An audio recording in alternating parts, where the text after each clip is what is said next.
How do you identify? He, him.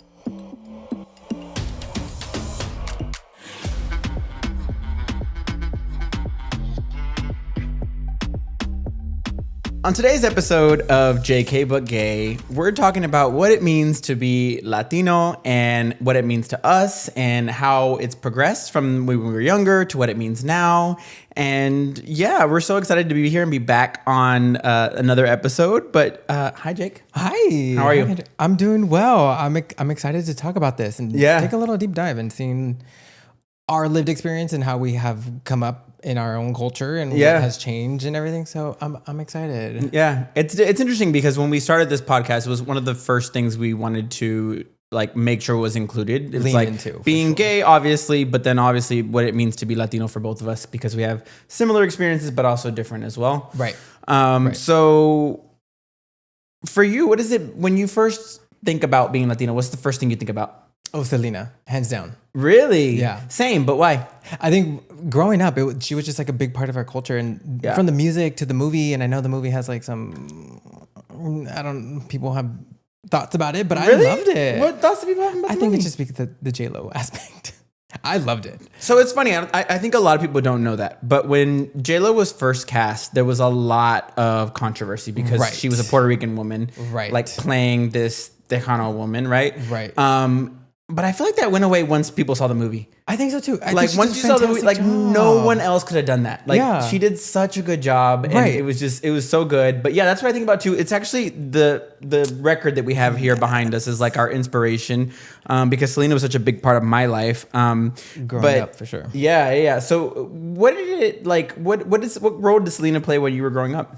I think for me, it was definitely, it brought my family together, one. And I think that I lean into that a lot, especially even now with the Latino culture. I think for me, family is a huge thing. Yeah. And ultimately, like just also being a gay individual. Yeah. Growing up, I didn't recognize it. Early on, I didn't recognize it. Like I was like, why am I in love with this woman? Why is she everything to me? Right. And I was like I just loved her, and like I was always with my girl cousins, and we were singing it, and we were playing with the Barbies at the same time, like dancing. It was like a whole part of the. It whole was thing? a whole part of it. Yeah. What's your favorite Selena song? Damn, you put me on the spot. What? Oh, shit. No, I'm ready. I stay ready when people ask me that question. Oh no. Yeah. I'm just gonna go with the class, like Como la Flor, like it's like one of the classics. No, you're right. It's a beautiful song. Actually, Fotos y Recuerdos. I love that song. And what about yours? No me queda más. Yes. Yeah, you know, it's in Sunset Station. Yes. They made that video on Sunset Station when she's like walking in up the stairs. Yeah, she's walking up the stairs. I went there one time to Sunset Station and I like stood on the stairs and was having a full Selena moment. That's my favorite Selena song because I'm such a huge Selena Selena fan, but like Besitos too, I love Besitos. Yeah. You know that song? I think it's one of the first. It's one of Con her. cada beso que me das. No? Yes. Okay. But it's like an early song. Yeah, but right? it's also like a classic. It's a deep cut. Yeah. It's a deep cut. So I love Besitos. I love what else do I like from her? From English, I love Missing My Babies. That's like because it's like super R&B. You know, I love R&B music, but the episode's not supposed to be about Selena, but that's what but it played such a huge role in my growing up because my mom she had cameras for my brothers, but she had a video camera.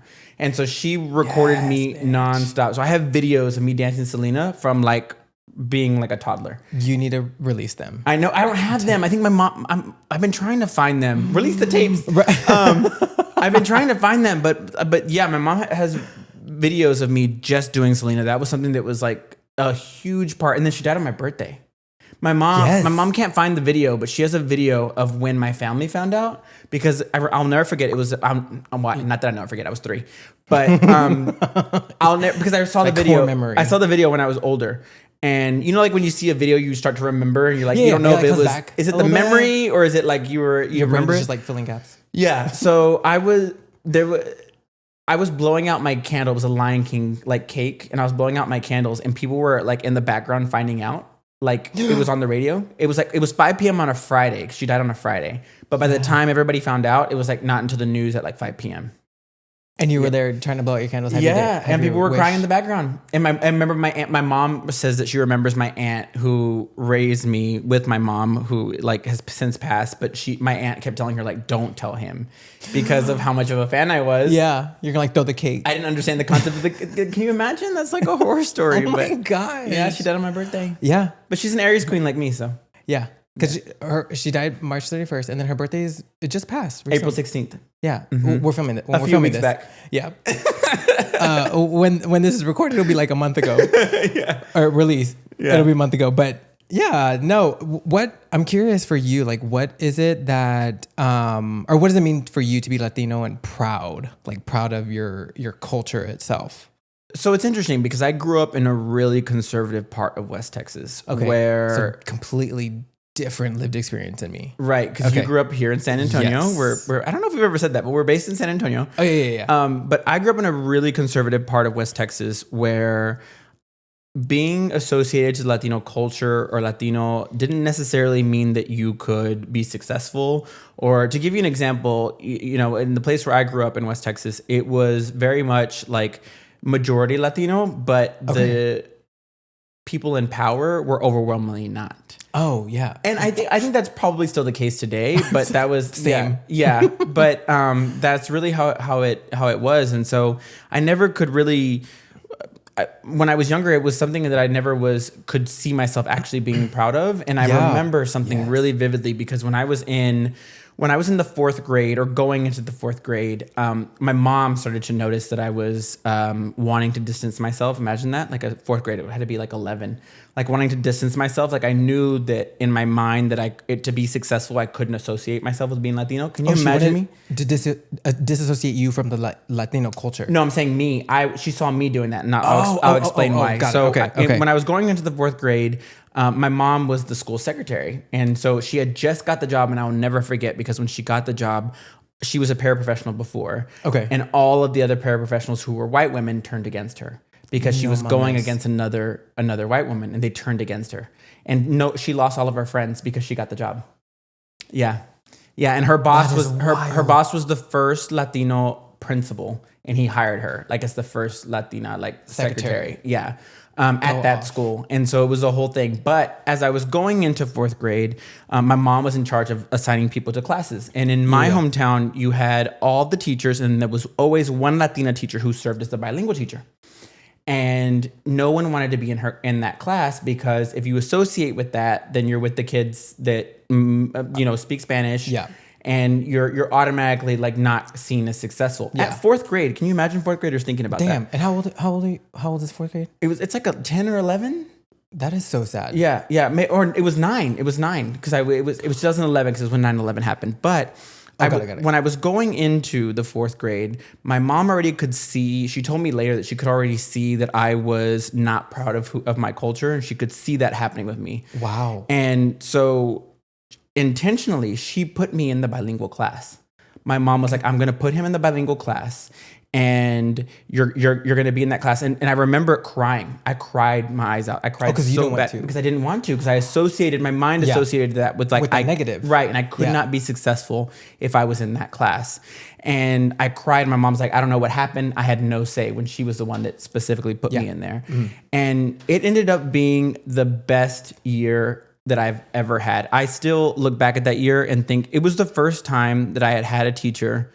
Let me get emotional. It was the first time I had a teacher, and I'll never forget her. She was a Latina, Miss Galindo. I love her to death. But it was the first time that I had a teacher that told me that I could be everything that I wanted to be. Miss Galinda? No, Galinda. Galinda. Galindo, yeah. Galindo, not me on Wicked. She was fantastic. And she was the very first teacher who told me that I could be whomever I wanted to be. And it was so amazing. And my mom specifically, and after that, because I was surrounded by all these kids, I was like, man, this is who I am. This is my culture. They knew more that I was. And when I was always in the other classes with all the white kids, I was assimilating. I was trying to be somebody that I wasn't. Yeah. And instead, they put me in this classroom where I could really shine and be who I was. And I think about that year all the time. Even every success that I have, I think about that teacher. I think about like what she did for me and how I'm just so proud. And it's funny when I tell my friends this story, they're like, you not being proud of being Latino, like I cannot. Honestly, gagged. Right. Like my wig flew off. But I thank my mom so much for that, because she had the foresight where she was like, no, like if I don't do this, if I don't fix this now, like he's gonna grow up and be like Latinos for Trump. Can you imagine? I cannot. We would not be here making this podcast if that was the case. Yeah, so I didn't mean to like spill it out to this big story, but no, that meant so much. And it's for a 9-year-old to be having those thoughts. Right. Of like, if I'm Latino, I'm not going to be successful. Right. Never. Right. And so that year changed me, and that ended up being the best, year that I had in school, and the teacher was fantastic. And and I'll never forget, because that year they put a white girl in the classroom whose dad was like an elected official, and they called and were like, we want her removed from that classroom. Who called? Like the parents did. Oh. And then they didn't do it. So they moved cities. They left town. So she can go to another school. So that she wouldn't have a Latino teacher. And the dad was an elected official? Yeah. No. Mm-hmm.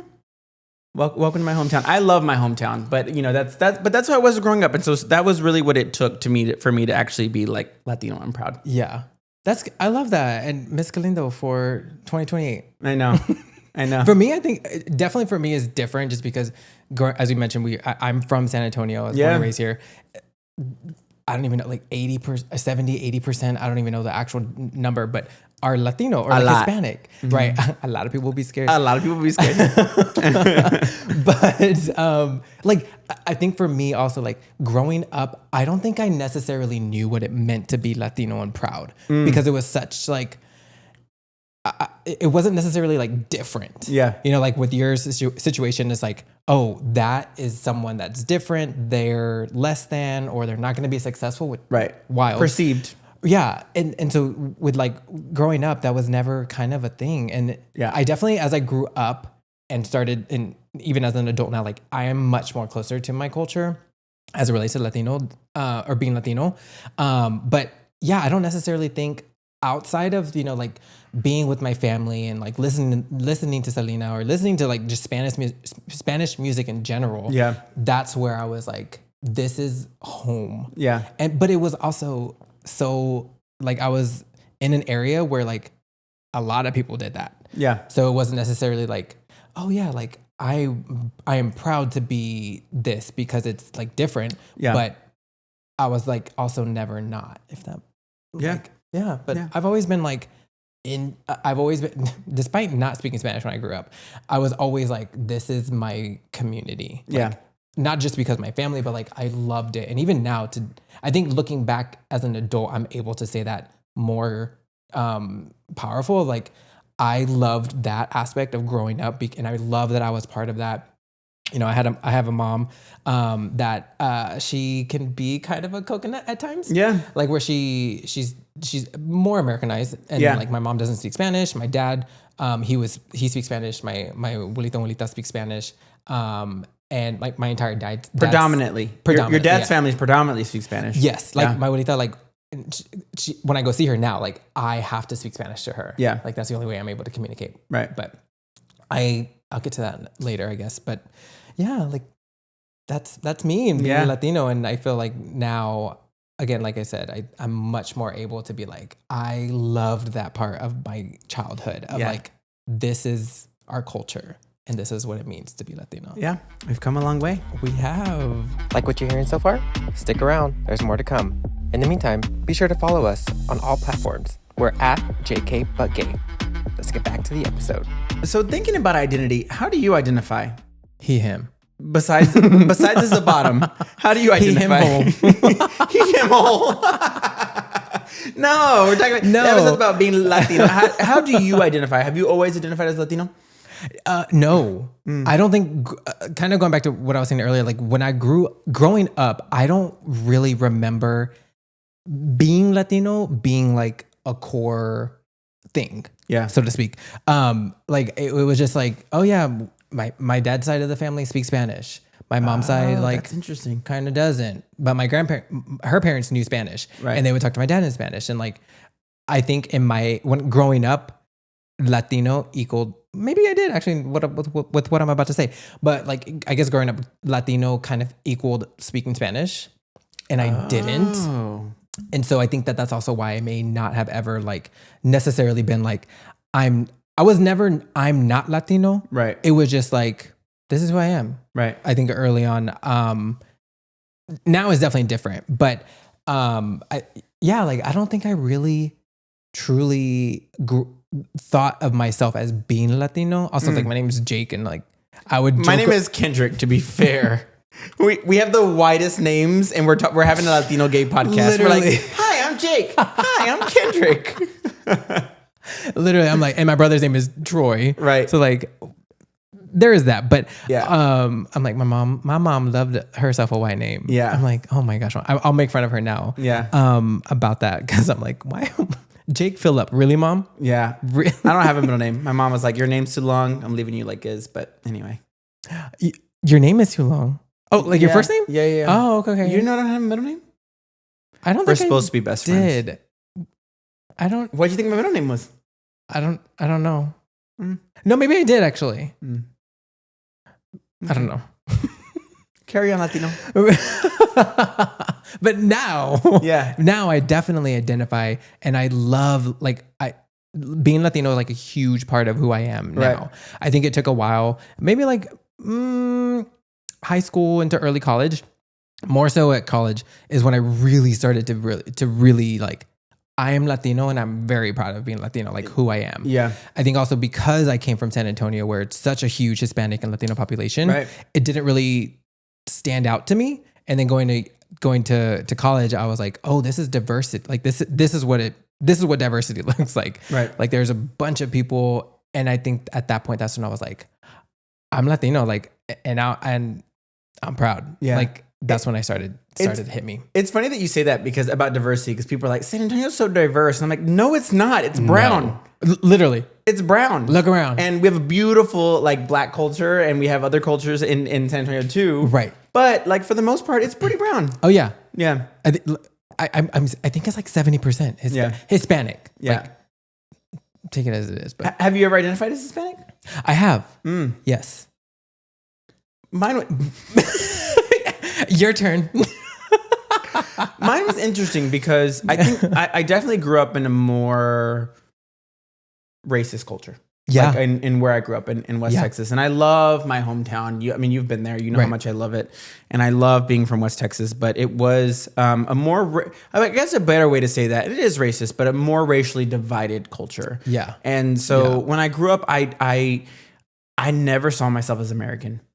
It was so interesting. I was Mexican. That was it. Oh. I was Mexican, and that's what we called ourselves. Like, oh, he's Mexican.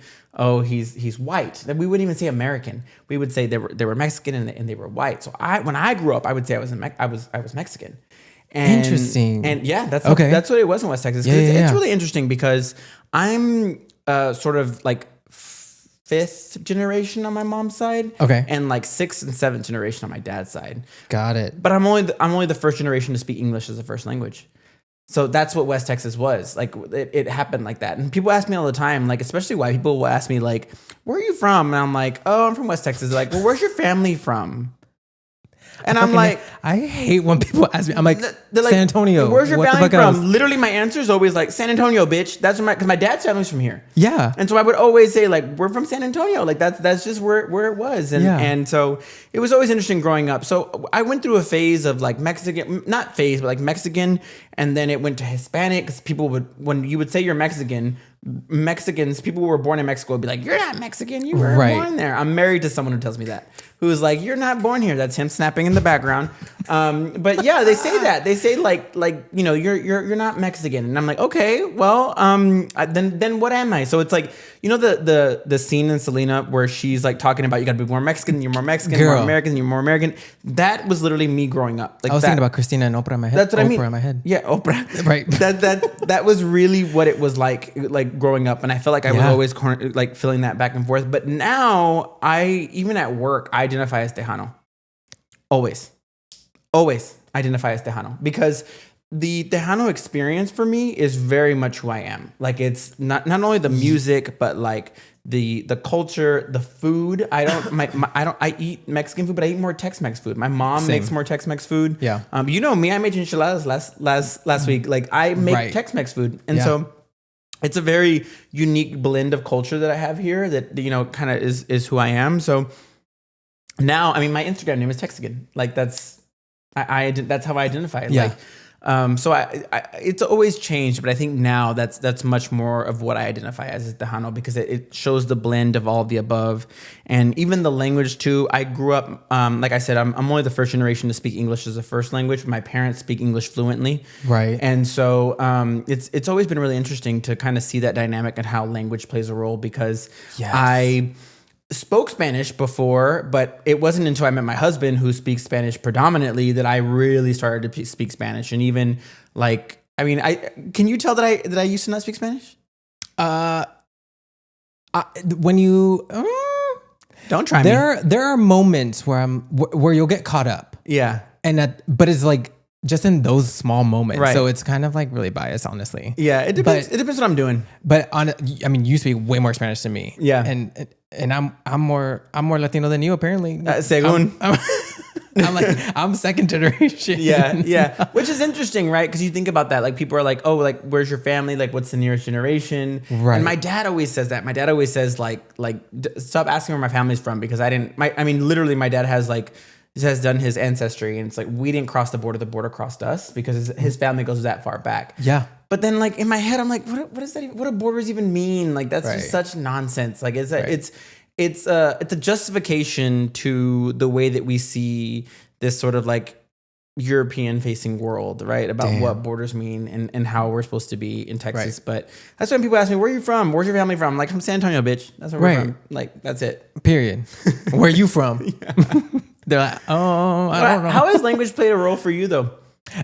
I think it's honestly been that was one of like the factors. Yeah. I guess you can say is like what makes you more Mexican or what makes you more Hispanic, more Latino was like whether or not you could speak Spanish. Right. I think growing up, a lot of people around me did speak Spanish. Like my dad spoke fluent in Spanish. My grandparents. Yeah, he spoke to us in Spanish. Yeah. Mm-hmm. My grandparents only spoke Spanish. So like whenever my abuelita would take care of me growing up, like my cousins would help me communicate with her. Yeah.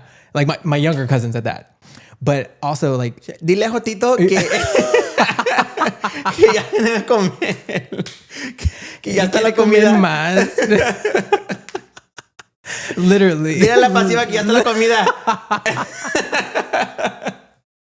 Literally, like that was me growing up. Like my cousins would basically help me or would help me translate to like so I can fucking eat. Yeah. And I was a little chunky boy, so that's another episode. That's we have a whole episode about chunksters. Chunky but gay. Can't relate. Yeah. Thick but gay. 3 C's. That was me growing up.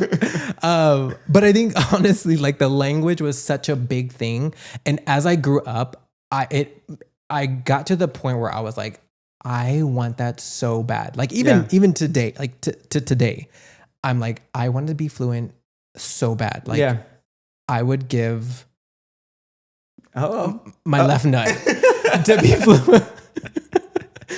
I don't know what I would get, but no, like I really want to be fluent. And like, of course, like I got my little Duolingo, 1700-day streak. But I think even now, like today I can go to my grandma's house and I can have a full conversation with her. Yeah. There are definitely times where I'm like deer in the headlights, like what the fuck did you just say? Recently when we went to Monterrey, you're Spanish, so I was like, okay, he's getting better.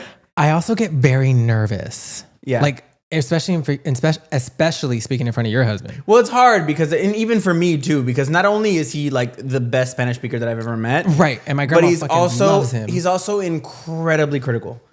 Like if you get one word wrong, he's pointing at you and he's like laughing, like that's just not helpful. But I'm like, right? I'm like, I'm sorry, I said de instead of el, right? Or whatever it is. What like, el instead of la? Oh no, well that too, like el or la or whatever, all of those. Yeah. But, no, I mean even now it's a big part of me. Yeah. Because I'm definitely not fluent, but I love that I do have the opportunity to have some conversations with people in Spanish. Yeah. And I really love that. And for the most part, like I can understand what y'all, like if you and your husband are talking in Spanish in front of me. I talk to you in Spanish. You do. And so does your husband. But and for the most part, I can understand it. But sometimes and I'm speaking fast. Yeah. So I understand like what people on people who speak Spanish. Yeah. If it's their native language, like they I've can taught you a few words though. Yeah. If someone comes up to you and be like, quiero culiar, you know what that means? I want to say a word. No. That word is not appropriate for any podcast. I don't care what setting we put on has it. taught me so many I taught fun him a lot words. of words in case we travel a lot to foreign countries. We travel to Mexico a lot. Yes. And I'm like, if someone says this, just know that's what this means. Yes. And I appreciate it because I'm like, okay, I know when to run. Like, I would run.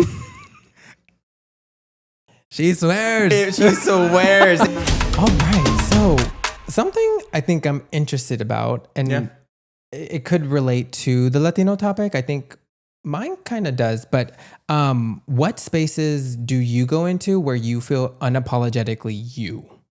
Ooh, I have lived in West Texas. I've lived here in San Antonio.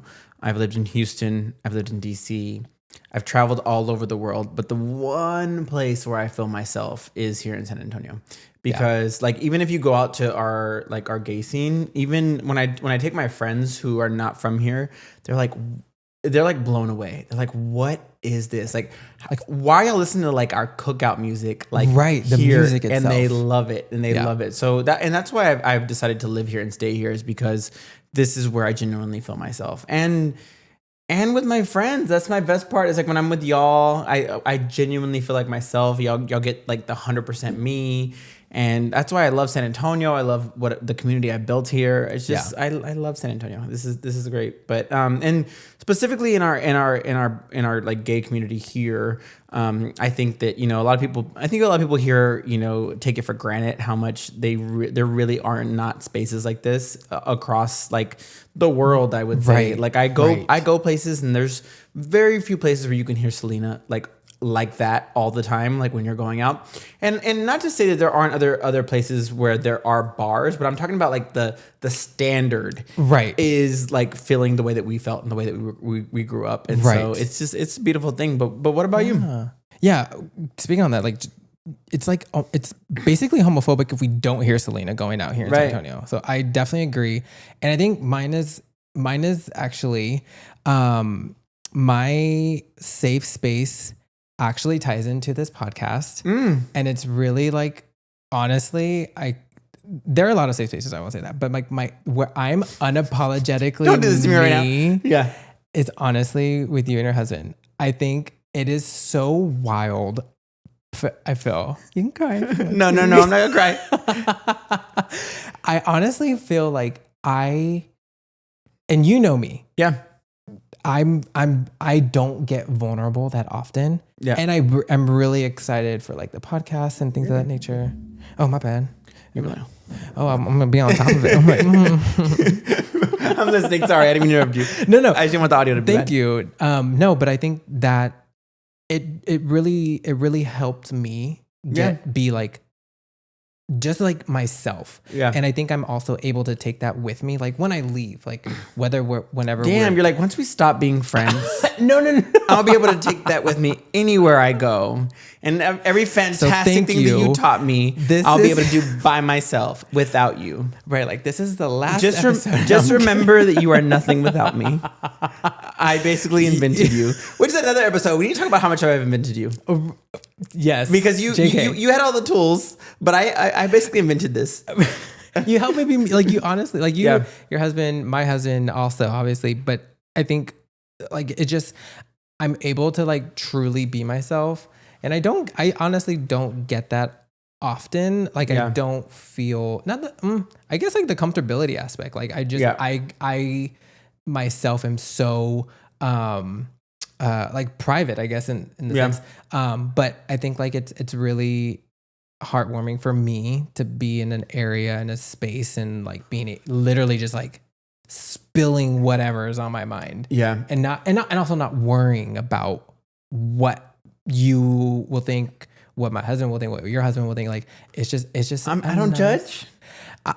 I didn't say that. You know what it is? I think the difference here is, like, for me anyway, is that there are plenty of places where I feel comfortable with being Tejano, where I feel comfortable being Latino, even. And there are plenty of places where I feel comfortable being gay. But the combination of all of that, there are very few places, and this is it. And like, this is definitely even like, but where our friendship comes in is when it comes into like who I am as a person, like being able to be all that, but then also who I am as a person, being as judgmental as I am. I'm not that judgmental. I'm understanding. I'm loving. He is that meme when it's like, we listen and we don't judge, and his face is like, no. We listen, we judge. Okay, we do everything. No, I'm kidding. You're past the denial phase. But what I mean by that is that I'm able to be that complete person with you all. And I think that is unique to, but I also think that is a product of being here in San Antonio, because if I would be with someone else or somewhere else, there was always something missing. There was always like, they didn't understand that. Like, how do you not know besitos? Like it was something like that. Like, I'd be like, what the hell? But someone couldn't sing. Right. Someone didn't know the song. But anyway, it was always something like, that's something I am really grateful for. And so I think, that's a lesson that I'd encourage anybody, whether you live in San Antonio, whether you live in Texas, whether you live somewhere else, like, go to where you feel safe, and that's where you're probably going to find the best friends. Yes. Mm-hmm. Yeah. Oh, I love you. That was really good. We're going to go make out now. All right. Now it is time for our Don't Piss Me Off segment, where today we're going to channel our inner telenovela villain character energy and give all the pettiness. Yeah. So I'm going to go with you first. Or I'm going to have you go first. All right. Well, don't piss me off. Don't ever, ever, ever call me Latinx. Has anybody ever called you Latinx? No, probably not. Not directly. You don't work like white people. You don't work with like white people. You've never worked with white people like I do. Right. I work so, and not that my job is fantastic. I love my job and everywhere I've ever worked, but a lot of corporate, places will like identify you as Latinx. And so for me, I don't identify as Latinx ever. Like if I called my mom right now and was like, Mom, what does Latinx mean? She was like, ¿Qué es eso? Like she would not know what that means. But that's not to say that there aren't some people who want to be identify as Latinx, because that is like a space for them, for the non-binary community, for even the trans community sometimes. Correct. That's like where they feel comfortable. But there are a lot of companies that will like put a blanket term on all Latinos of like, you are Latinx. I'm like, no, I'm from San Antonio, bitch. Like that's we don't do that. We don't do that. So that's my don't piss me off for today. What about you? What happens if what happens when someone does call you? I've told people like in the work setting, don't call me that. Oh, okay. Yeah. No, I'm like, they're like, oh, you're Latinx. I was like, no, I'm Latino. Boom. Yeah. I just because usually they don't know what they're talking about when they say those things. And they're just like, we're trying to be inclusive and we're saying that but the better solution. And I think, when we're having these conversations, it's better to offer solutions more than anything. Yes. The better solution is like, well, how do you identify? Just like we ask pronouns. Right. Yeah. How do you identify? Right. And that's just the way that I identify. Yeah. Yeah. I love it. What about you? Don't piss me off. Don't piss me off. Just because I don't speak fluent Spanish does not make me any less Latino than I am. Yeah. I have come a long way on my Spanish journey, I feel. Right. Because I didn't start learning Spanish, or I didn't put effort into learning Spanish, at least until like when COVID started. So like 5 years ago. Yeah. And I was literally like, Dad, only speak to me in Spanish. Yeah. My dad has since passed, so like it has gotten a little bit harder because I feel like when you're like in it like all the time, it's like, okay, like it makes it a little bit easier in the sense of like, or not easier, it makes it immersion. Like, yes. Mm-hmm. Like you're able to get it, you're able to understand like the way it is spoken, like the way you hear it. Yeah. Because like I feel like I can read very easily, right? Because I'm always on like Duolingo, right? For example. But then when like someone talks to me, especially if they're talking fast, I'm like, or the slang, or the jokes. Like I want you to jaja with me, and you can't. I'm haha with you through and through. Even if I know what you're saying. Yeah. But yeah, that's my don't piss me off. Yeah, one other thing I wanted to add here is that what we didn't talk about is like the best part of being Latino is that they have the sexiest gays in the world. Oh, we're here. We're two of them. But they really do. I mean, They do. Like, Yes. and they're We do. also different. They're Yep. also different. I think with the exception, I like to like separate Mexican gays because that's where we come from. So Yep. that's like similar, but We're biased. We have some of them, like Latino gays are the sexiest men in the world. Yes. Who of the Latinos? Ooh, don't do For this to you. me. I'm gonna do it. Probably Venezolanos for sure. For sure. I think it's the combination of their accent and the way they speak. Can you hear accents? Like, are you at the Spanish level where you can hear accents? I hear them. Sometimes I just can't pinpoint where it's from. Right. You know me. I can like listen and be like, Yes. oh. So Venezolanos have the most beautiful accents and they speak so like sexy in combination in the way they look. But Oh my God, they're gorgeous. But they also speak like what's the proper way to say this? They they let their full feminine come out. And I think that's what I find attractive. That's attractive. Is it like they're letting themselves be fully feminine? Like I would say Colombians are similar, but there's a little bit more machismo in there. That's but what I like would say. if I hear like I think it's because I've never met a Latino from Medellin, but if I heard the Paisa accent like in real life from a gay man, I think I would just melt. Yeah. You know well you don't know accents very well, but you know men though. Do you have any thoughts on you like Mexican men are attractive? Mexicans, yes, but I am biased, so Yeah. I'm gonna extract them. I would. I don't. The first one that comes to mind is like Colombianos. Yeah. Like, I just think they're so attractive. Yeah. Venezuelan also like and I feel like they're all just like ripped. Yeah. They often Just the one you know, but yes. No, but they are.